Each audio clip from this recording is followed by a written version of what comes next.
کرنے کا حکم دیا، میں کیوں دیکھوں نامحرم کو؟ مجھے ایک اور بات یاد آ گئی، ایک مولوی صاحب کا بیان سن رہا تھا میں، وہ بیچارے نے یہ آیت میں ایسی تحریف کر دیا اپنے دل سے.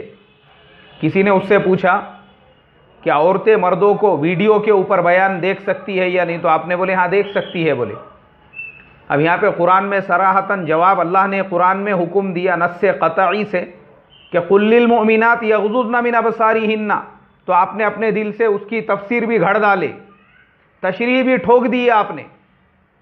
یہ کیا ہے؟ یہ گمراہی ہے. میں اسی لیے آپ لوگوں کو سمجھاتا ہوں اور بار بار بولتا ہوں، یہ جو لوگ قرآن کے حدیث کی اپنی من گھڑت تشریح کرے، اور وہ حدیث کو بھی اس نے گھڑ کے بیان کیا جو عبداللہ بن ام مکتوم رضی اللہ تعالیٰ عنہ کی تھی. وہ بیٹھے ہوئے تھے اور اچانک میں آپ امہات المومنات کے ساتھ میں تھے، مومنین کے ساتھ میں تھے.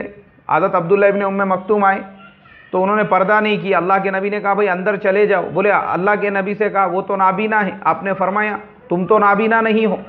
پتہ کیا چلا؟ اللہ کے نبی دنیا کی سب سے مقدس عورتوں کو پردہ کرنے کا حکم دے رہے ہیں، اور یہ 1.5 شانہ یہ دل سے گھڑ ٹھوک دیے حضرت نے.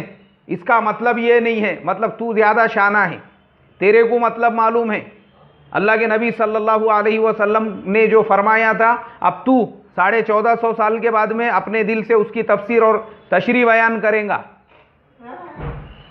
اس کے لیے میرے محترم بزرگوں، ایسے جتنے بھی مولانا لوگ ہیں جو قرآن حدیث کی تشریح اپنے دل سے گھڑ گھڑ کے بیان کرے، ایسوں کی باتیں سن کے گمراہ مت بنو. میں یہی بولوں گا آپ کو، جو قرآن میں ہے آپ اپنی بات سے اس کو اور مضبوط کرو تو سمجھ میں آئیں گا. قرآن میں ہے، اللہ نے فرمایا اپنے نظروں کی حفاظت کرو، تو اب آپ کی ذمہ داری بنتی ہے کہ آپ اس بات پہ اور زور دے کے امت کو بولو ہاں بالکل. جب اللہ نے قرآن میں صراحتاً فرمایا، اس کے نبی کی حدیث جب موجود ہے، یہ دل کی تشریح کہاں سے لایا تو نے؟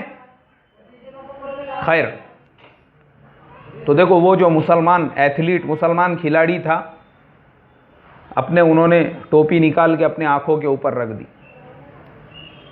اور کہا کہ بھائی میں تو مسلمان ہوں، میرے شریعت نے آنکھوں کے حفاظت کا حکم دیا. انہوں نے اپنی آنکھوں کا پردہ کیا.